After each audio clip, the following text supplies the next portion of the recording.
Kamusta po mga kaibigan? Naririto na naman po ang inyong lingkod, Dom Junior Recap, para ibahagi sa inyo ang isa sa napakaganda at kapano-panood na buod ng pelikula. Sa paglipas ng mga oras at matapos ideklara ni Winston na si John Wick ay isa ng ekskomunikado, sa kadahilan ng pagpatay ni John Wick sa isang miyembro ng High Table na si Santino de Antonio, ay nag-alok si Winston ng $14 milyong sa makakapatay kay John Wick. Sa kabilang banda, ay may isang oras pa siyang nalalabi, at siya ay nagmamadali at tumatakbo sa kung saan siya ay may masasakyang taxi para magpunta sa New York Public Library. Sa hindi inaasahang pagkakataon ng tinatahak nilang daan patungo sa library ay may kahabaan ng traffic, at nag-iba ng plano si John Wick. Sinabihan ng driver at nakisuyo na dalhin ang alaga niyang aso sa Continental Hotel, at kinausap niya ang aso na parang tao at siya ay nagpaalam at bumaba ng taxi. Samantala, inasikaso ng mga accountant ang dokumentong halaga na nakapatong sa ulo ni John Wick, at sinabing, sa pagpatak ng alas 6 ng gabi si John Wick ay babansagang ekskomunikado at nilagda ang $14 milyong. Si Winston ay dumating na sa Continental Hotel at sinalubong siya ni Karen, at sa kanilang paglalakad ay sinabi ni Karen na may kasiyahang magaganap sa labas ng Manhattan dahil sa patong na pabuya.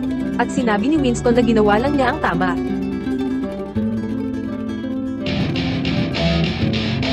At kumakalipas ng takbo si John Wick na makapasok ng New York Library, at tumatakbo siya hanggang sa loob nito. At binigay ang detalye ng libro na kailangan ni John sa librarian na nag-aasikaso sa kanya. At sinabi sa kanya kung saan niya ito makikita. At natagpuan niya ang kinalalagyan ng libro. At kinuha ni John at pagkatapos ay binuksan niya ang pahina at makikita sa loob nito ang larawan nila ni Helen na nakapaloob sa libro, at ilang piraso ng gintong salapi, at isang malaking krus. At ang marka na medalyon, at nilagay ni John sa bulsa ang medalyon, at humalik sa larawan nila ni Helen, at pagkatapos ay binalik sa libro ang larawan at sinarin na ni John. May hindi kilalang lalaki na papalapit at humarap kay John. Ilang sandali pa ay dumukot ito ng patalim, at sinagupa si John para saksakin at nasangga naman ito ni John subalit nasaksak ang balikat ni John. At sa pag-aagawan ng kutsilyo ay natulak si John at nahawakan sa ulo at binuksan sa lalagyan ng libro, at sinipa si John ng katakan at napatansik si John. Gumanti ng suntok si John Wick sa kalaban at ginulping niya ito gamit ang libro hanggang sa isuksok ni John ang libro sa bunganga ng kalaban. At isang malakas na batok ang siyang kinasawi ng kalaban. At pumunta siya sa lagayan ng libro at ibinalik na sa kinalalagyan nito ang hawak na libro na siyang ginamit sa pagpatay. At kinapa ang balikat na may dugo. Ang ulan ay hindi alintana, tumakbo palabas ng library si John Wick. At 10 minuto na lang ang nalalabi sa mga oras niya. Ipinagutos ng Bower King ipaalam sa lahat na walang tulong at walang serbisyo ng anumang uri na matatanggap, ang excommunicado. Kahit may sugat ay tumatakbo patungo sa bahay ng kakilalang doktor si John at nagmamadali na kinatok ang pinto, at pinagsabihan si John ng matanda na bawal nang tulungan ka. At sinabi ni John na may 5 minuto pa siya at iniabot ang gintong salapi. Kinuha naman ito ng matanda at pinapasok si John. Nagtanggal na ng damit si John. At pinaupo siya ng matanda at pagkatapos ay sinimulan na nitong linisin ang malalim na sugat ni John. At sinunod naman ng matanda na budboran ng powder ang sugat at pagkatapos ay tinahina ito ng matanda. Hindi na malaya ng matanda na paubos na ang natitirang segundo sa oras ni John. At hindi pa rin siya tapos sa pagtatahi. Napahinto ang lahat at nakatingin sa orasan. At huminto ang matanda sa pagkakaalam na tapos na ang oras at nakaabang ang lahat sa takdang oras at nagpatuloy na sa trabaho ang mga accountant. At kinuha ni John ang karayom at pinagpatuloy niya ang pagtatahi.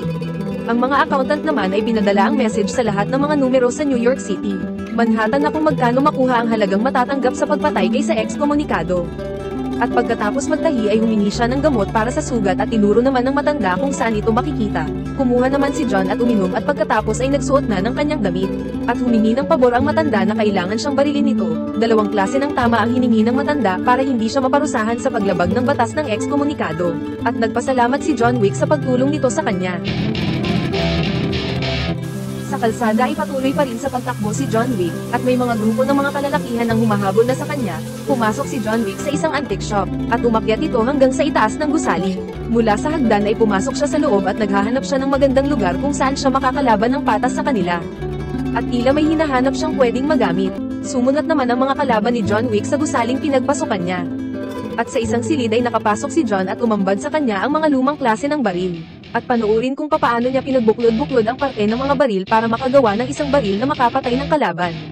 Welcome to my party, we're just getting started. A life is a dream or a nightmare scarring. Hand me a drink cause I think I'm going all in. Get me a streak who can catch me when I'm falling. Cover up my scars, flip the handlebars. Crashing in my car, wake up in a bar. I'll be a superstar, just on my avatar. This world is so bizarre, empty out the reservoir.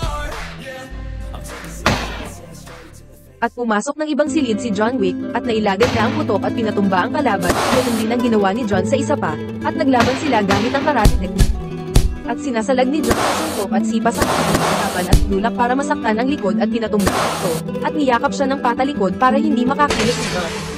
At gumulong si John para sikuhin niya ang kalaban, at tumayo sila at nakakita ng patalim at binasag ang salamin at kumuha ng kutsilyo at nagsaksakan. May dumating na kalaban at sinipa si John at napaupo, at binato si John ng patalim, at kumuha si John ng patalim at pinagbabato sila pabalik, nagbatuhan sila ng patalim.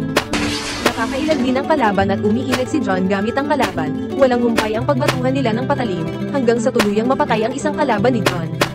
At patuloy pa rin ang batuhan ng patalim hanggang sa mapahiga at mamatay ang kalaban at tumating pa ang kalaban at sinusunod si John at nakapuso ang palako at inatake si John. Gamit ang kanyang kakayahang walang putol na pilipat sa paglaban ng kamay sa kamay na labanan ang mga kalaban. At mabilis na siyang makailag at ilag at pagkatapos ay sumusuntok pabalik si John at gamit ang patalim mabilis na si John kumilos at pagkatapos ay sinaksak na sa ulo ang kalbo.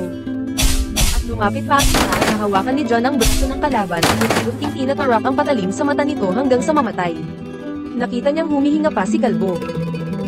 Kumuha si John ng palakol at binato kay Kalbo at namatay. Nakarating na sa Continental Hotel ang aso ni John Wick at pinagbuksan ng driver at pinatuloy ito ni Karen. Samantala, may nag-aabang na kalaban kay John Wick at sa pagtawid nito ay may bumangga sa kanya sa kanang bahagi at pagbangon ay binangga naman siya ng kaliwang bahagi ng katawan, at parang hindi nasaktan. Bumangon at tumakbo pa siya palayo sa mga kalaban, at mabilis na tumakbo si John at pumasok siya sa isang kulungan ng mga kabayo at nagtago. At nasundan siya ng mga kalaban at pumasok din sila sa loob.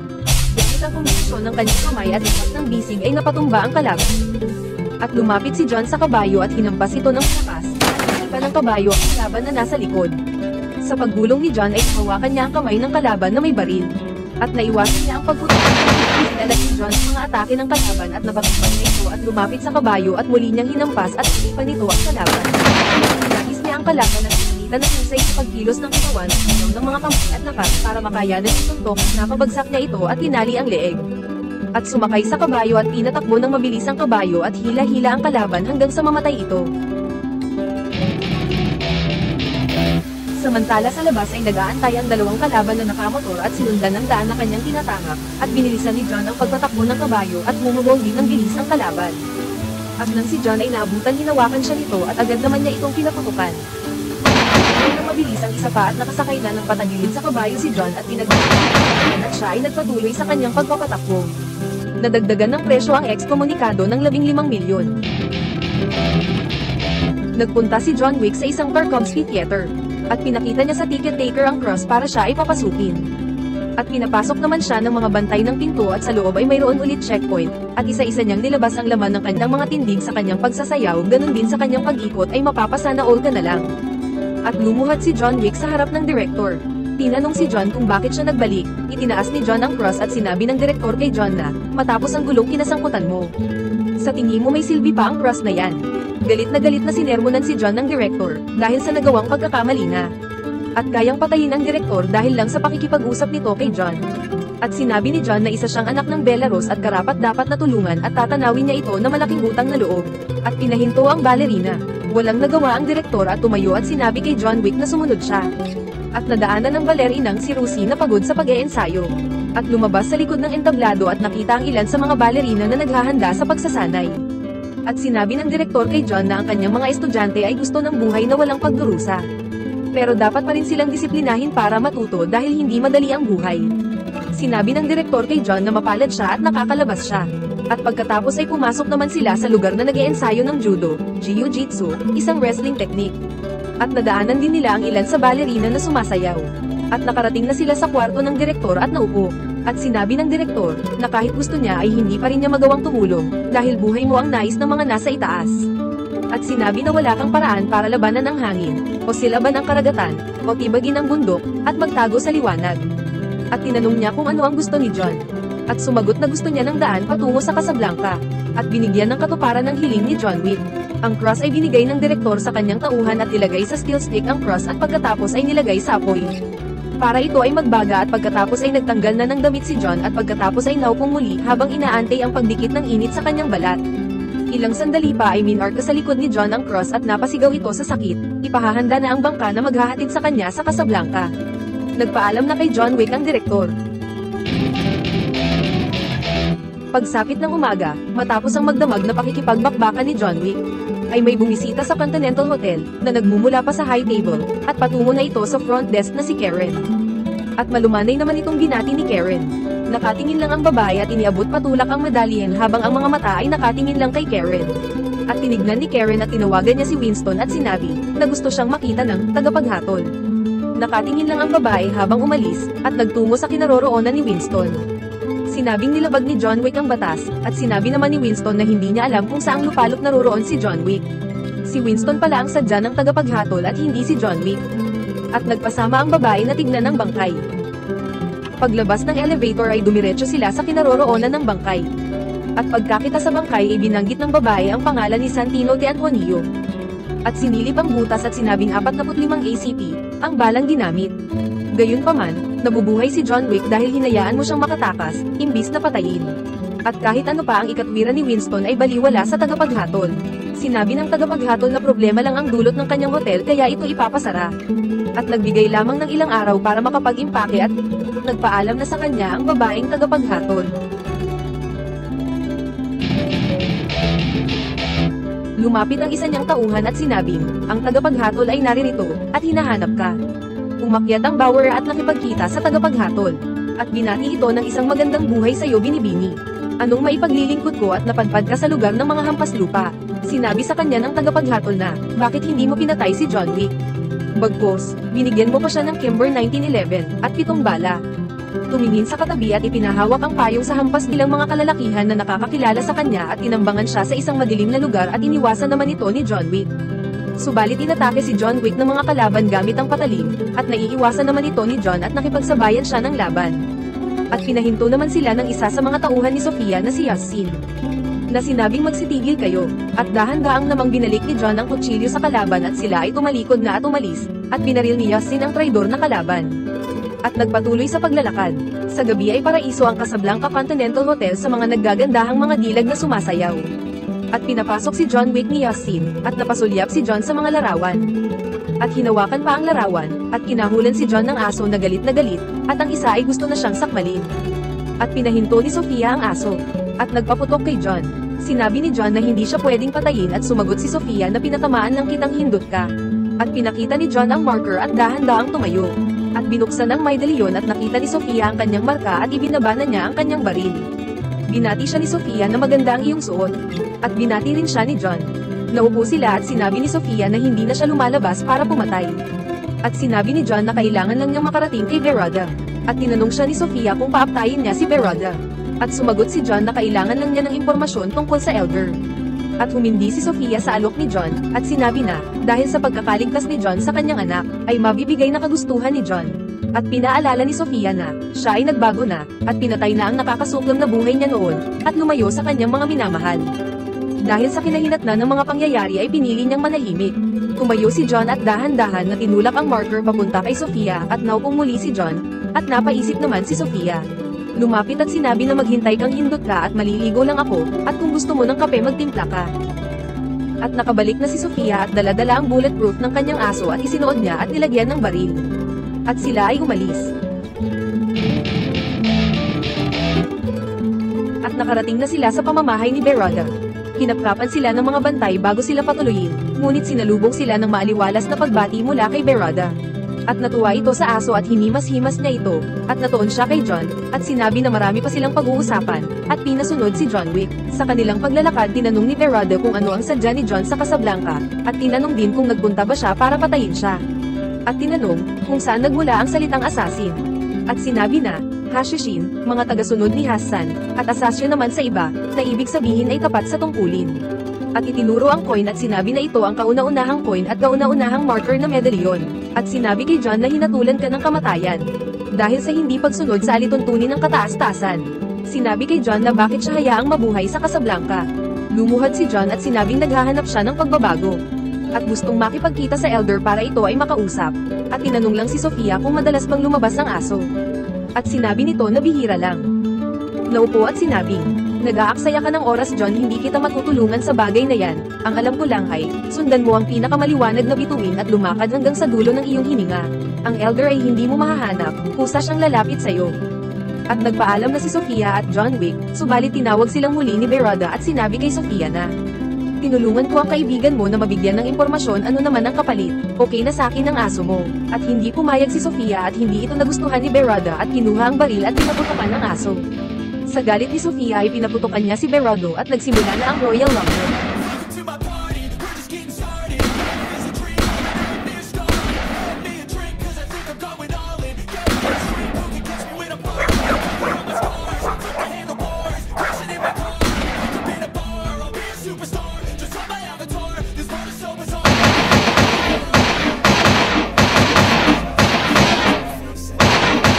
I'm sick of this place, don't this way. I think I'm going crazy. So I'm taking 6 shots. I'm taking 6 shots. So you're coming. I'm sick of this place. I'm feeling this way. Still I'm feeling okay. Going crazy. Don't know what I'm saying. I'm taking 6 shots. Sometimes you need to let loose, grab juice, get loose, tap loose, get screwed. Lose it all in a couple, take calls, we'll never feel enough. We're graduates, hearts full of cash, but we know this. All those mathematicus, but we can't get a job. Pays us enough, I'm about to pop. Fuck you, you're lost. I know that we never really wanna be. Do what I want to. Something I can't undo. Yeah, I'ma do what I want. Something I can't undo. I'm taking 6 shots straight to the face, and I'm lost. I'm sick of this. Gotta stop when I'm feeling this way, so I'm taking 6 shots till I'm feeling okay. I think I'm crazy. I think I'm obsessed, so I'm taking 6 shots all straight to the face. I'm taking 6 shots. Are you coming with me? I'm taking 6 shots, yeah, straight to the face, and I'm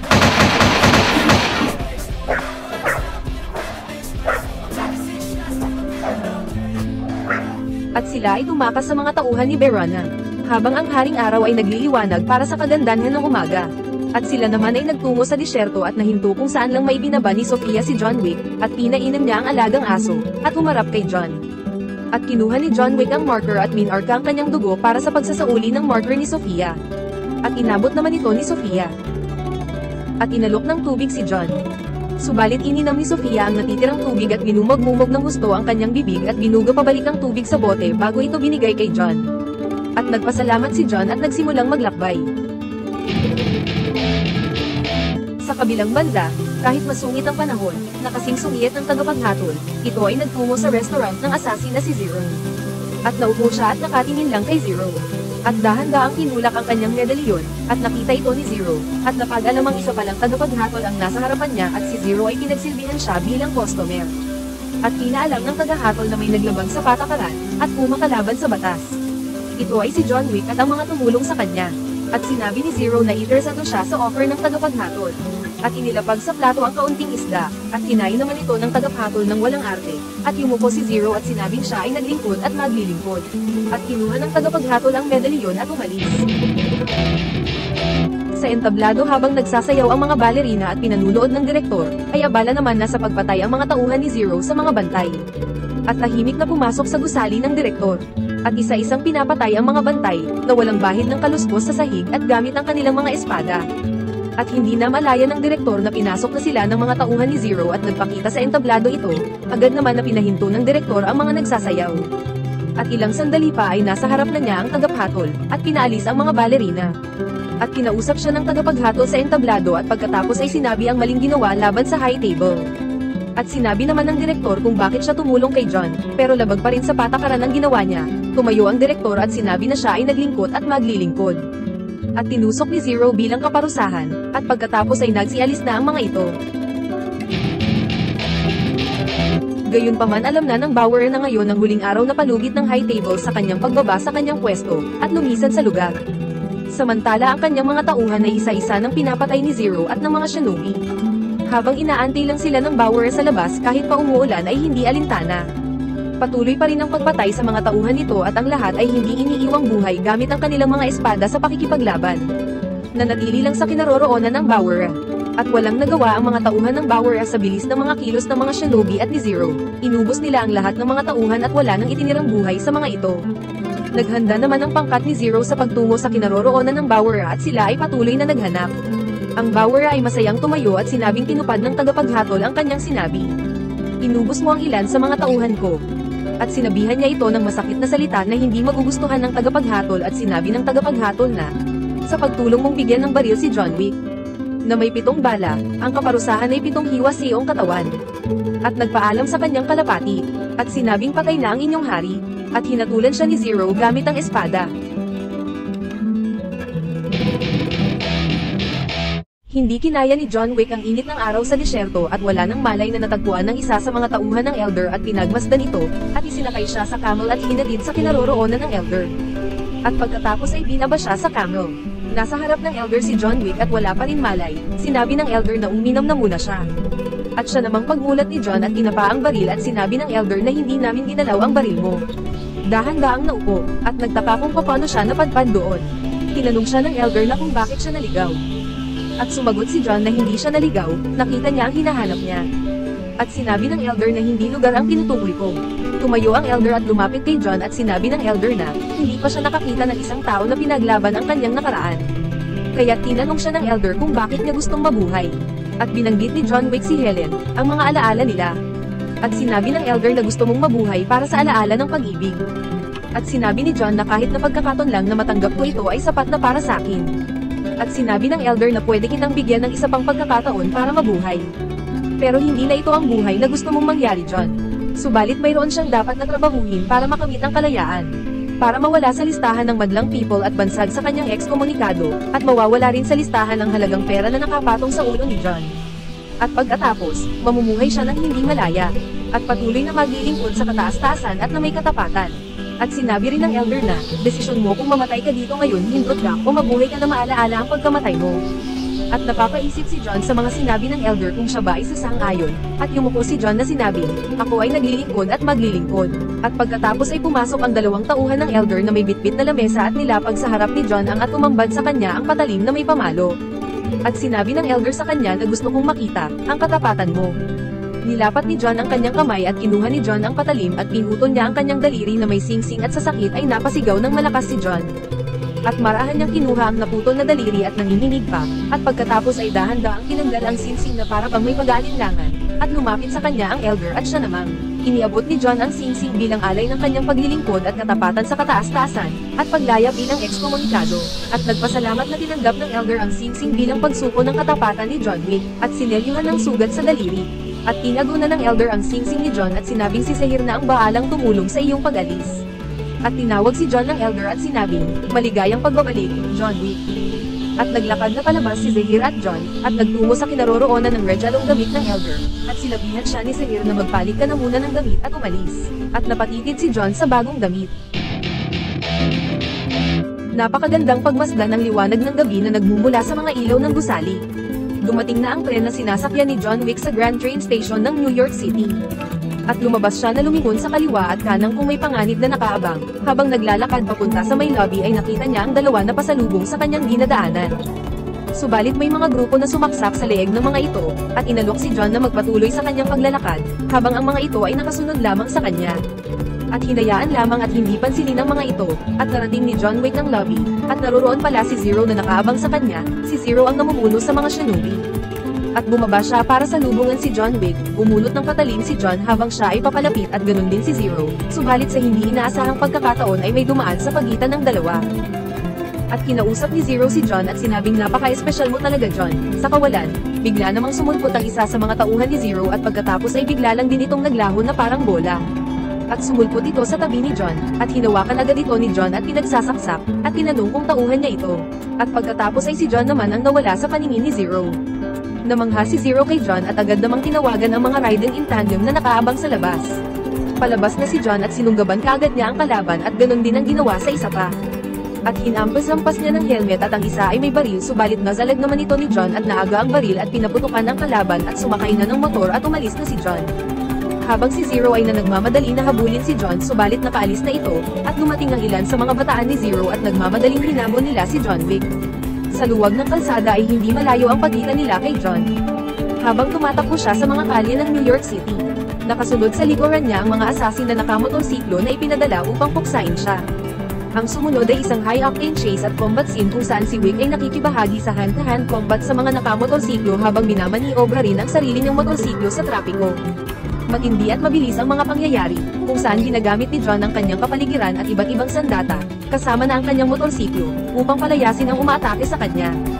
Isang di malilimutang sandali mula sa eksena ay kinasasangkutan ni Wick ang paggamit ng kanyang motorsiklo upang bumangga sa bisikleta ng isang kalaban, na nagpapadala sa parehong mga sakay na tumawid sa semento, sa kabuuan ng pagkakasunod-sunod. At nagpatuloy lang sa pagmamaneho si John at kasabay na niya si Zero sa pagpapatakbo ng motor at nagigirian silang dalawa at ilang sandali pa ay tumansik silang dalawa. At narating ang Continental Hotel ni Winston. At akmang babarilin ni Zero si John at sabay hawak naman sa hagdan ng hotel. At nagsalita si Karen na itigil mo yan at bawal ang patayan sa teritoryong ito. Ayon sa batas ng high table nararapat lang na hindi ito labagin. Magsipasok kayo at pahinga ng sandali at magkape. Pansamantalang iniwan ni Karen ang dalawa at pinaupo, naupo na si John at umupo din si Zero sa tabi ni John kahit na may mga bakantang upuan pa sa gilid at harapan nila. Si John ay hindi nakatiis at tumayo at agad namang lumipat ng upuan sa kanang bahagi, at lumapit naman si Zero at may inamin ito kay John Wick, na matagal na pala niyang gustong makaharap si John. Sapagkat ito pala ay kanyang tagapaghanga noon pa. At tumatabong dumating ang aso ni John at masayang-masaya na nakita si John. At sinabi ni Zero ang pet niya ay isang pusa. At biglang nagseryoso ang pagmumukha ni Zero at sinabi kay John na silang dalawa ay biniyayaan ng parehong talento at husay. At sinabi ni John na magkaiba sila. At pinatawag si John ni Winston. Tumahimik naman si Zero at inilapag na ni John ang kanyang aso at naglakad. At pumasok ang mga ito at hinahanap ang kinaroroonan ni John. At nilagay na ang mga magazine sa kanyang bewang. Nagtapon ang mga ito ng pausok na nakakahimatay. At sumabog ang mga ito at naglabas ng makapal na usok. At naupo naman ang tagapaghatol sa kanyang silid at nagaantay. At nagkalat na ang usok habang ang mga sundalo ay naghahanap pa rin kila John. Habang nag-aayos pa ang si John at Karen. At binuksan na ni Karen ang emergency light para makita ang mga kalaban. At ilang sandali pa. At nagkaroon ng liwanag ang paligid ng hotel at maaaninag na ang mga kalaban. At ang dalawa ay handa na sa pakikipaglaban, at nagpaalam na kay ito kay Winston. At binigyan sila ng basbas nito ng ibayong pag-iingat at sinabing pumatay kayo ng walang humpay. At naglakad na palabas si John Wick at isinara na ni Karen ang vault.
Pumasok si John at pumatok sa kinaroroonan ni Winston at pinagbuksan naman siya nito at nakita niyang nakasunod naman sa kanya si Karen na kukuha rin ng armas.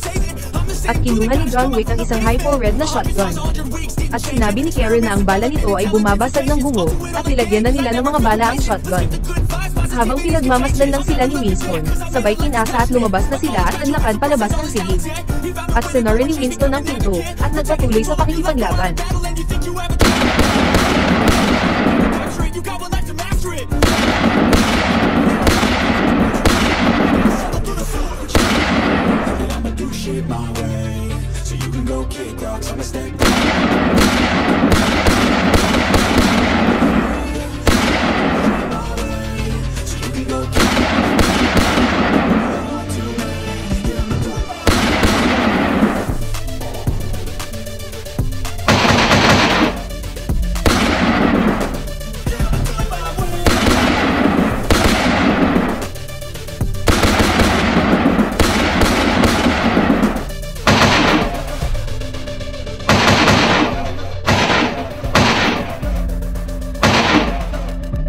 laban. Mula sa sandaling magsimula ang paghaharap, mayroong isang pakiramdam ng pagkaapurahan at pagigting na tumitindi sa bawat lumilipas na sandali. Parehong masters ng kanilang craft sina John Wick at Zero. Mula sa kamay na labanan hanggang sa mga labanan ng kutsilyo at espada, at putukan. Ang eksena ay isang pagpapakita ng husay sa militar at taktikal na kasanayan. Sa pinaghalong pag-aatubili at determinasyon, inihatid ni Wick ang panghuling suntok. Pinapahina ang kakayahan ni Zero at tinapos ang kanilang paghaharap. Binibigyang diin ng eksena ang malupit at hindi mapagpatawad na kalikasan ng mundong kanilang ginagalawan. Kung saan kahit na ang mga kaalyado ay maaaring maging mga kaaway sa paghahanap ng kaligtasan. Ang pagkamatay ni Zero ay nagsisilbing isang matinding sandali sa pelikula, na nagha-highlight sa mga sakripisyo at mahihirap na pagpipilian na dapat gawin ni Wick upang mag-navigate sa mapanganib na underworld na kanyang tinitirhan. Sa mga salitang ito ng paghihiwalay, pinarangalan ni John Wick ang husay at pakikipagkaibigan na ibinahagi niya kay Zero, at umalis na si John Wick. Sinabi ng tagapaghatol kay Winston na, maaaring ipagpatuloy ang gera hanggat gusto niya, may paraan kung gugustuhin din niya mahinto ito. At sinabi ni Winston na paraan ba ang mahabang gera para matigil lang ito. Sinabi ni Winston na maaari nilang kunin ang Continental pero ang angkinin, ay ibang usapan na. At dumating si John Wick at lumapit. Sinabi ni Winston na buong pagpapakumbaba niyang sinabi na malayo na ang narating niya at muling ipinangako ang kanyang katapatan sa high table. At tinatanggap naman ng tagapaghatol bilang high table ang katapatan na pinanggako ni Winston. At sinabi ng tagapaghatol na maaari nang manatili sa pamamahala mo ang Continental. At sinabi na, anong gagawin kay John, at sinabi ni Winston na kailangan niyang mamatay. Pinagbabaril ni Winston si John Wick hanggang mahulog sa kanyang gusali. Sinabing ipapareconcentrated niya ang kontra ng hotel at nagpaalam na sa dalawa. At binati ni Karen si Winston sa desisyon nito. Lumabas na ng gusali ang tagapaghatol at napaisip kung patay na si John Wick, at sinilip. Si Winston at Karen ay nag-uusap tungkol sa pagbukas ng Continental. Subalit nasa harap na nila ang tagapaghatol at sinabing wala ang katawan ni John Wick. At hindi naniniwala si Winston dahil sa taas ng gusali, ang aso ni John ay tumayo at tumakbo palabas ng gusali. Ang aso ay sumunod sa kinaroroonan ni John. Ito pala ay niligtas ng tauhan ng Bauer at binaba si John sa harap ng Bauer King at tinanong kung buhay pa si John. Tinaas naman ni John ang kanyang kamay. Naglabas ng sama ng loob ang Bauer sa ginaw sa kanya ng high table at hindi niya mapapatawad ang ginawa sa kanya at ganon din si John. Sana ay nagustuhan niyo ang buod ng kwento. Paki-like and subscribe naman po at pakipindot na rin ang kampana para po mapaalalahanan kayo sa mga bagong upload na Tagalog Recap. Maraming salamat po sa mga nakapanood.